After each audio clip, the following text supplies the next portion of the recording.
자, 우리 말씀의 제목 같이 한번 읽어볼까요? 조선 가정과 차세대 지도자. 예, 조선 가정, 이게 혹시 오타가 아닌가? 조선, 조선이 아니라 조손이라고 되어 있습니다. 이 말의 의미가 무엇이냐면 할아버지 할머니와 손주들이 같이 사는 가정 이름을 조손 가정이라고 합니다. 할아버지 할머니 조자에다가 손주들, 그래서 조손 가정. 그래서 현대에 들어오면서 새로운 형태의 가정 스타일이 나타난 것입니다. 과거에는 3대가 할아버지 할머니, 아버지 어머니, 또 손주들 3대가 살았던 가정이 핵가족화가 되는 거였어요. 이제 부부끼리, 젊은 부부끼리 사는 핵가족화가 되었다가 또 뭐 남편도 일하고 아내도 일하고 막 이렇게 핵가족화 되었다가 또 그 가운데 우리나라가 전 세계에서 항상 뭐를 하죠?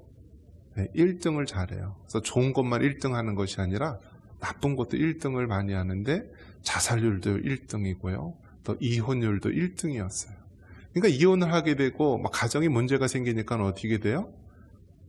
자녀를 정상적으로 양육할 수가 없잖아요. 그러니까 어떤 식으로 되냐면 과거에는 전쟁 고아가 많았는데 이제는 보육원에 있는 아이들은 전쟁 고아가 아니라 부부가 이혼하거나 여러 가지 특별한 사정으로 양육할 수 없어서 맡겨진 아이들이 많이 있다라고 합니다. 자, 그래서 그나마 할아버지 할머니가 있는 그러한 가정에서는 할아버지 할머니와 손주들이 같이 사는 가정을 우리가 조선 가정이라고 이야기를 합니다. 그래서 어떤 의미에서는 부정적인 의미에서 조선 가정이지만 우리가 새롭게 살아가는 미래 세대를 바라보면서 할아버지 할머니들이 꼭 문제 있는 그러한 가정의 의미에서 조선 가정이 아니라 할아버지 할머니의 역할을 강조하는 새로운 개념의 조선 가정, 그러한 가정을 우리가 바라보면서 어떻게 신앙적으로 우리가 미래 세대를 키워야 할지 우리가 하나님의 말씀을 통하여 깨닫는 귀한 시간이 되기를 주님의 이름으로 축원합니다. 어린이, 이 말은 얼마나 소중한 단어인지 모릅니다. 그 전까지 이 아이들을요, 사람들은 무시하고 또 낮춰 부르는 경향이 있었습니다.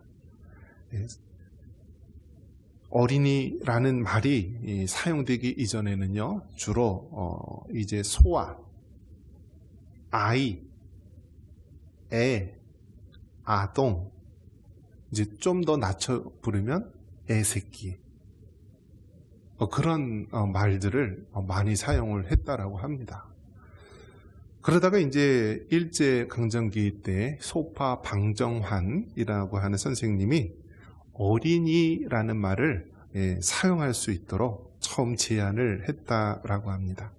그래서 1957년도에 어린이 헌장이 선포되고 1975년도 5월 5일을 어린이날로 정해서 공휴일로 정해서요, 그날만큼은 어린이들 세상, 어린이들에게 선물도 사주고 또 해주고 싶은 모든 것들을 해주는 그러한 어린이날로 정하게 된 것입니다. 자, 여러분 손주들에게, 어린이들에게, 하다못해 교회에 있는 우리 차세대들, 그 어린 아이들에게 선물 주십니까? 돈이 없어요? 예? 여러분, 그 어린 아이들 손주들이요, 귀하게 여기시고요, 그들에게 원하는 선물, 또 그런 마음의 선물을 전달해 줄 수 있기를 바랍니다. 여러분, 이 세상은요, 항상 부족해요. 시간도 부족하고 돈도 부족하고 건강도 부족하고 뭐든지 부족한 세상이에요. 그런데 중요한 것은 무엇이냐면 우선순위가 중요한 것이에요. 만약에 우리의 자녀들과 손주들, 차세대들이 귀하다 하면은요, 물론 다 부족하지만 우선순위를 그 자녀들에게, 그 손주들에게, 어린이들에게 두는 거예요. 과거 우리 믿음의 선진들, 우리 할아버지 할머니 세대 때는요, 뭐 일제강점기, 6.25 전쟁 이러한 난리통에 교육을 받을 수가 없었어요. 그러니까 어떻게 했나요? 먹을 거 안 먹고 입을 거 안 입으면서요, 자녀들 교육에 헌신했습니다. 또 형제들이 많은 그런 가정에서는 어땠습니까? 그래도 집안에서 한 명이라도 좀 키워야 되겠다라고 해서요, 그 언니 누나들, 여자들이요, 얼마나 많이 희생했는지 몰라요. 그러면서 동생들을 위해서, 오빠들을 위해서 언니들, 누나들이요, 여상 가서 가정 뒷바라지 하면서 동생들 가르친 가정들이 참 많습니다. 우선순위의 문제예요. 우선순위의 문제. 여러분의 자녀들을 위해서, 우리 손주들을 위해서 여러분의 삶의 우선순위가 있기를 주의 이름으로 축원합니다. 오늘 성경 말씀에 보면은 예수님의 그 어린 아이 시절의 모습이 나옵니다. 여러분 성경에 보면은 예수님은 하나님이세요. 그래서 우리가 성부, 성자, 성령, 삼위일체 하나님이신데요, 그 성자 예수님은 2000년 전에 이 땅에 인간의 몸을 입으시고 이 땅에 오셨습니다. 여러분에게 한번 퀴즈를 내겠습니다. 우리 예수님이 이 땅에 오셨을 때 성인 어른의 모습으로 초림하셨습니까? 아니면 태중에 임신하여서 아이의 모습으로 오셨습니까? 어떻죠? 어른의 모습이에요? 성인의 모습이에요? 아니에요. 성령으로 잉태되어 동정녀 마리아의 태중에 임신하게 된 것입니다. 여러분 참 특이하지 않습니까? 왜 하나님께서 그냥 완전하신 어른의 모습으로 나타나지 않고 왜 태중에 임신해서 아이의 모습으로 자라나서 이 어린이의 모든 성장 과정을 거치게 하셨을까? 그것은 하나님께서 우리 인간들을 사랑하셔서요, 어린이들을 귀하게 양육하고 키워야 될 것을 우리에게 보여주신 줄 믿습니다. 예수님도 이스라엘 백성 유대인이었죠. 그래서 유대의 모든 규례에 따라서 태어난 지 남자들은 7일, 부정일이 지나면은 이제 하나님의 성전에 나아가서 그 의식을 거쳐야 되는 것입니다. 그래서 이 아기 예수님도 그 이제 성전에 나가서 성결 예식을 하기 위해서 예루살렘 성전에 나아간 것입니다. 우리 예수님은 이 땅에 오셨을 때요, 맞이해 주는 곳이 없었어요. 그래서 어떻게 했습니까? 우리 예수님은 짐승의 밥그릇에 태어났어요. 그래서 우리가 흔히 말구유다 이렇게 이야기를 하는데, 구유, 그 짐승의 밥그릇에서 태어나신 분이 우리 예수님이셨어요. 얼마나 외롭겠습니까? 하나님의 아들, 하나님이신 예수님께서 이 땅에 오셨는데 반겨주고 맞이하는 사람이 없었어요. 그리고 그 짐승의 그 마구간에서 구유에서 나신 분이 우리 예수님이세요.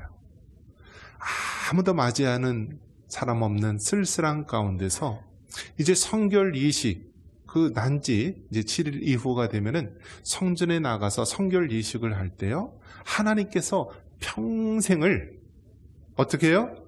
평생을 예배해 놓은 할아버지, 할머니를 만나게 하십니다. 그분의 이름이 누구냐? 시므온 할아버지와 안나 할머니예요. 한번 따라해 볼까요? 시므온 할아버지, 안나 할머니. 그러니까 여러분 참 귀하지 않습니까?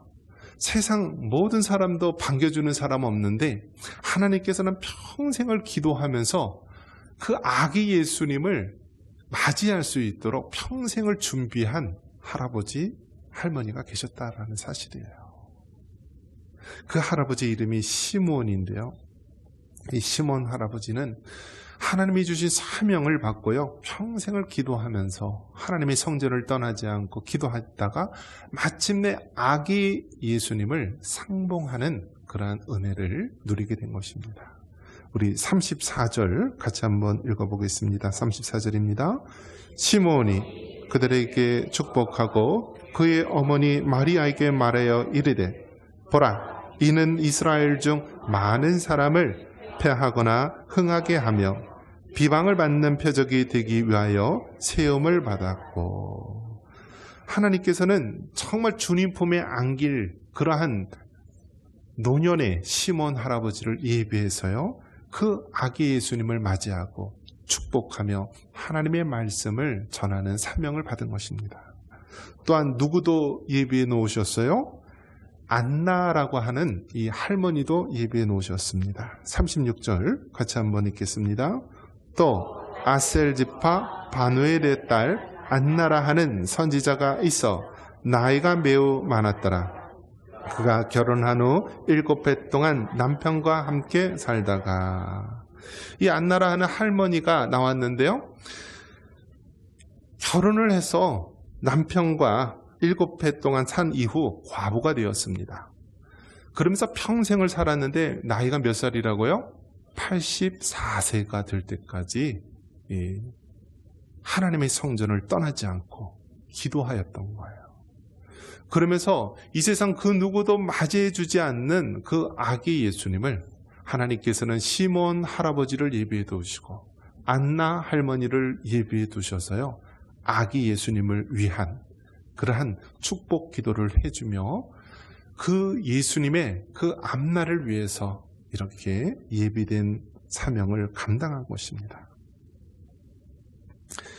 이처럼 할아버지 할머니의 축복과 감사로 우리 예수님의 사역이 시작한 것입니다. 한번 따라해 보겠습니다. 할아버지 할머니의 축복과 감사로 시작한다. 할렐루야. 여러분, 우리 예수님의 그 사역에 있어서 이 세상이 맞이해 주지 않고 정말 그 짐승이 있는 더러운 곳, 그 마국간 구유에서 우리 예수님이 태어나셨지만 하나님께서는 평생을 기도하며 맞이할 수 있도록 예비된 인물이 있었습니다. 그분이 바로 시몬 할아버지와 안나 할머니였어요. 그리고 우리 아기 예수님은 이분들의 축복과 감사로 시작하게 된 것입니다. 여러분, 여러분의 자녀들, 여러분의 손주들, 또 하다못해 교회에 있는 우리 차세대의 우리 그 영혼들을 향하여서 여러분 어떠한 마음을 가지고 살아가십니까? 여러분이 하나님의 자녀라고 한다면 그 맡겨진 영혼, 그 맡겨진 손주들, 그 맡겨진 영혼들을 향하여 축복하고 감사해 줄 수 있기를 바랍니다. 여러분의 입술로, 여러분의 말로 누구야? 하나님이 너를 사랑하신단다. 주님의 이름으로 너를 축복한다. 너는 하나님의 선물이다. 얼마나 감사한 존재인지 모른다. 그렇게 여러분의 입술로 축복하고 감사할 수 있기를 바랍니다. 이것이 얼마나 소중한지 몰라요. 얼마나 소중한지 몰라요. 지금은 얼마나 세상이 악한 시대가 되었습니까? 성경에서 보면은요, 이미 태중에 임신한 그 순간, 수정되는 그 순간서부터 하나의 독립된 인격체요, 생명으로 봅니다. 그래서 우리 전통적으로 우리 선조들은요, 뱃속에 있을 때서부터 한 살로 취급했어요. 그래서 다른 세계에 있는 나이들보다 한 살이 더 많았죠. 성경적으로 보면은 이 태중에 있을 때서부터 이미 하나의 생명체로 본 것입니다.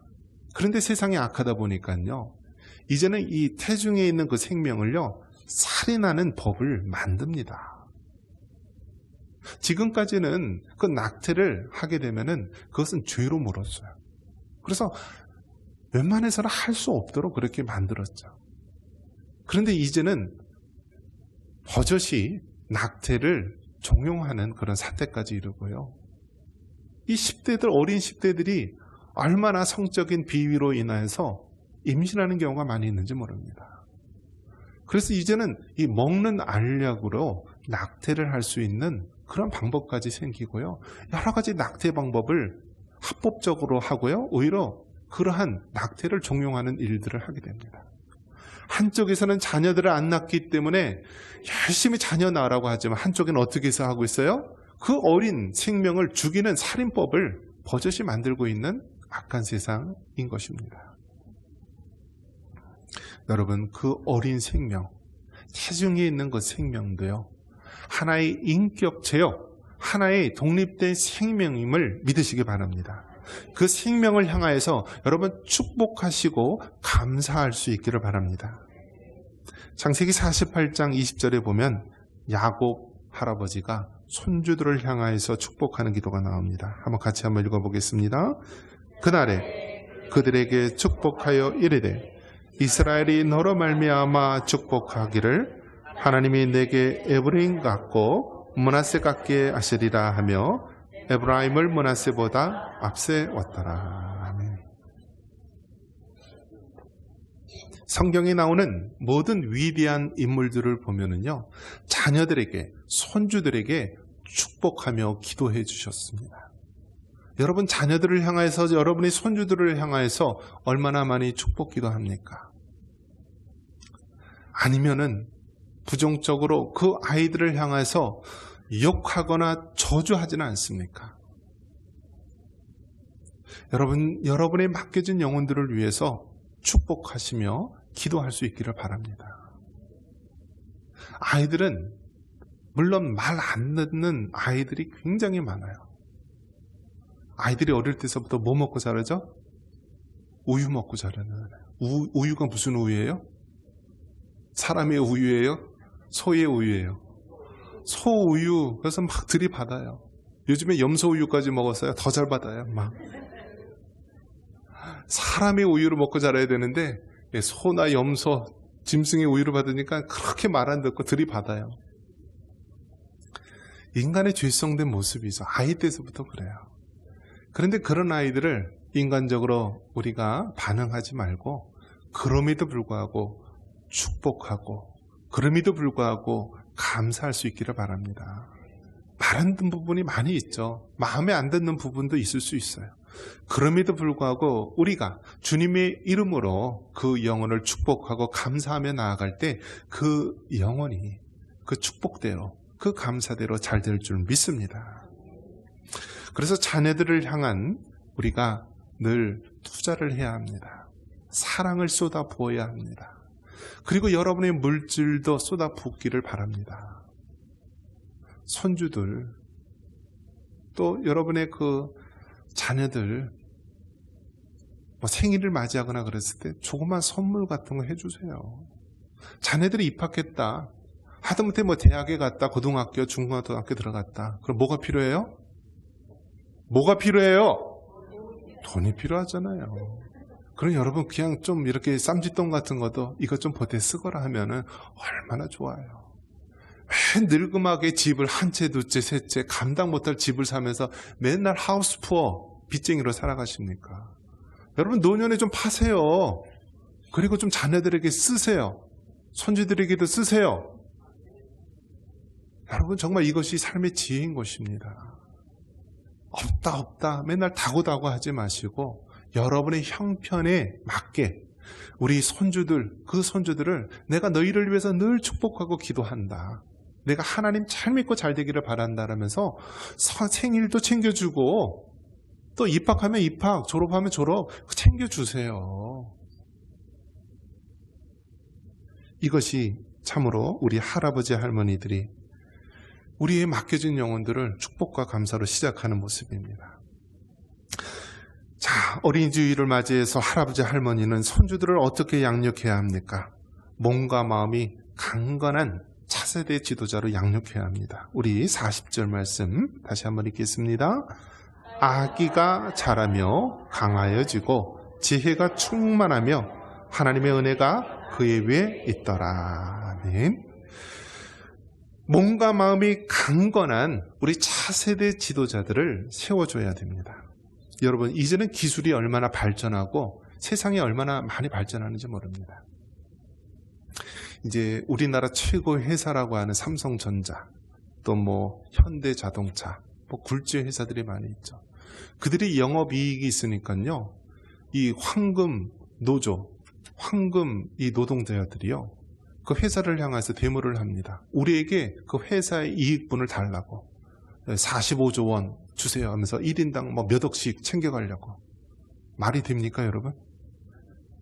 이제는 노동자들이 그렇게 막 데모를 해요.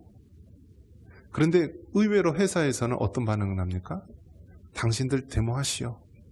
그러나 여러분들이 데모를 하는 순간 여러분의 일자리는 다시는 없을 것입니다 라고 경고를 합니다.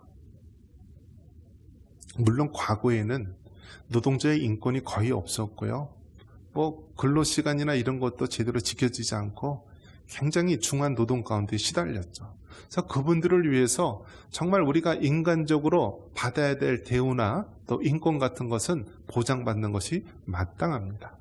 하지만 그것이 너무 과도해서요, 회사가 미래를 위해서 투자하고 연구해야 되고 준비해야 될 그 모든 것까지 간섭하고 달라라고 한다면요, 욕심이 결국 과하여 패망하게 되는 것입니다.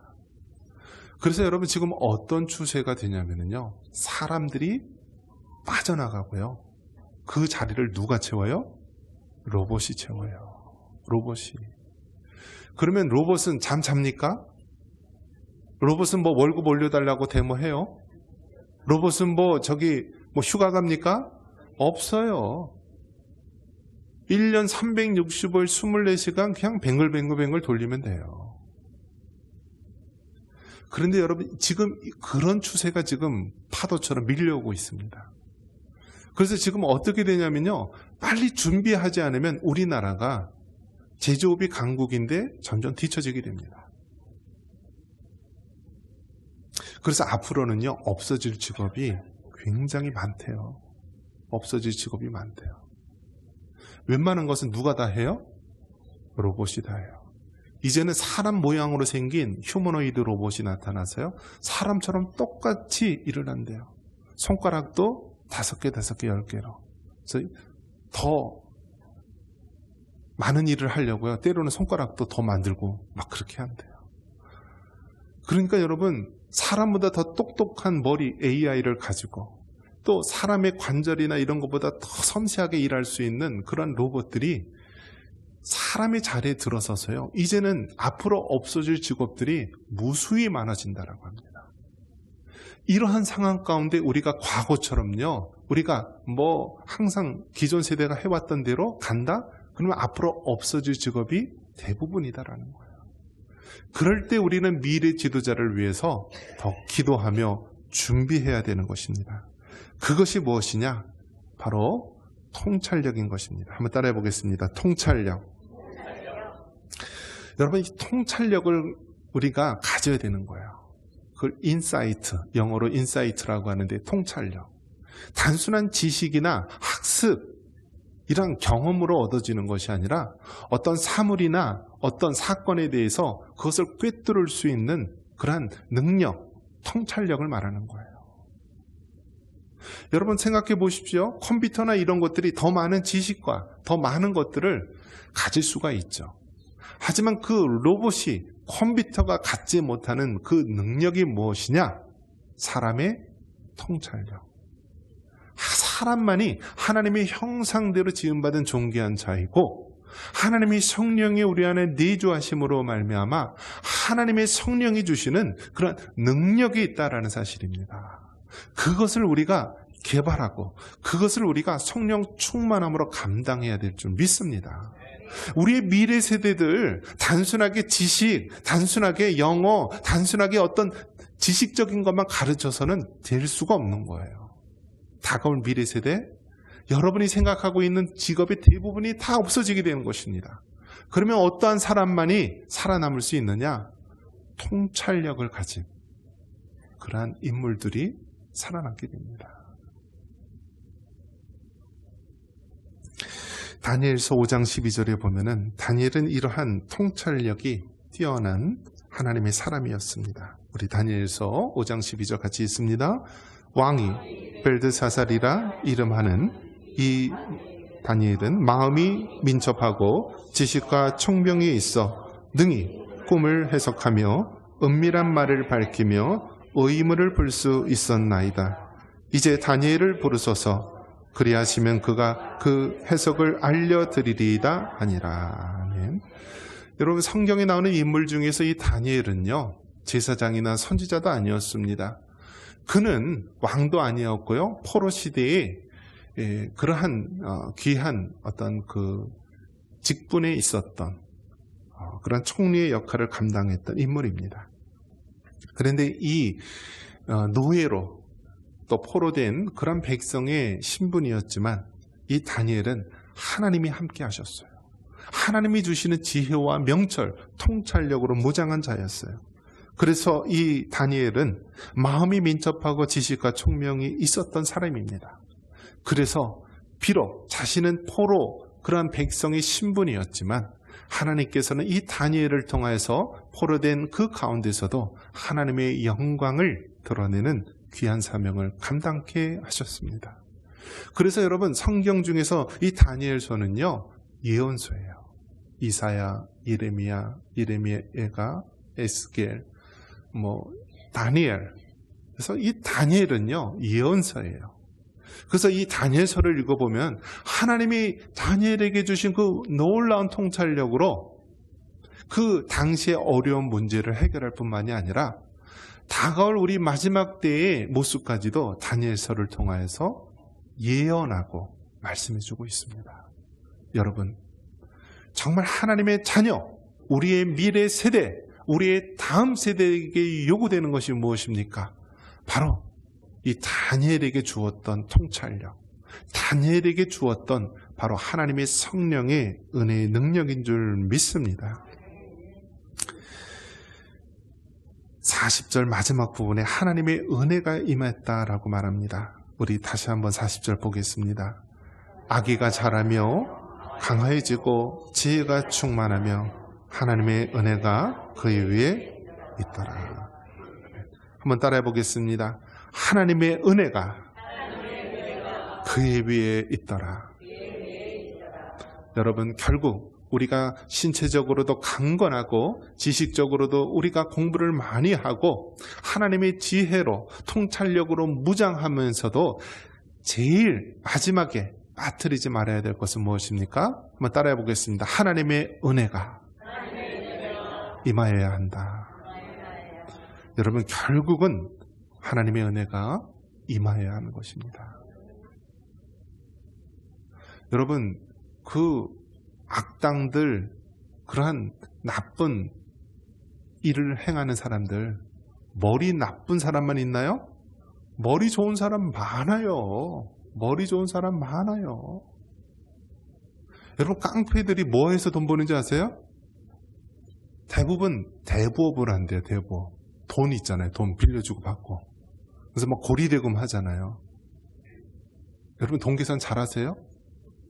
여러분, 있는 돈도 까먹잖아요. 근데 그 깡패들은요 돈을 불려요. 물론 부당한 고소득으로 그렇게 불리지만요, 머리 좋은 그러한 불황당 같은 사람도 있어요. 좋은 머리만 가지고 이 세상에 출세하는 것이 아니라 하나님의 은혜가 있어야만 하나님의 선한 목적으로 사용받고 하나님의 영광을 위해서 사용받는 것입니다. 여러분의 자녀들이 공부 많이 시키고 해외에 유학 보내고 영어 조기 교육 시키고 무슨 새로운 지식 학습시키는 게 중요한 것이 아니라 하나님의 은혜가 임해야 되는 거예요. 하나님의 은혜가 임해야 되는 거예요. 공부 많이 시키는 자들이 효자 되는 게 아니에요. 한번 조사를 해봤더니요, 대학 나오고 석박사 시킨 자녀들보다 공고 나온 사람들 자녀들이 더 효도를 잘한대요. 누가 더 잘한다고요? 고등학교 배우지 못한 그 자녀들이 오히려 효도를 더 잘한대요. 하나님의 은혜가 임해야 되는 거예요. 말씀을 믿습니다. 여러분, 우리는 이제 마지막 때에 어려운 상황 속에 놓여 있습니다. 때로는 조선 가정이라고 하는 할아버지 할머니와 손주들이 같이 사는 가정, 이제는 또 할아버지 할머니가 그 손주들의 교육과 양육도 같이 함께 해야 되는 이러한 마지막 때의 상황 가운데 놓여 있습니다. 이런 상황 속에서 우리는 어떻게 자녀들을 가르치고 양육해야 합니까? 그들을 축복하고 감사하시길 바랍니다. 그리고 그들이 차세대의 지도자가 될 수 있도록 몸과 영혼, 그리고 더 나아가서 통찰력과 지혜를 가진 인물로 키울 수 있기를 바랍니다. 그리고 마지막에 항상 우리가 기도해야 될 것은 하나님의 은혜가 함께하기를 기도하기를 바랍니다. 이러한 은혜가 있기를 주님의 이름으로 축원합니다.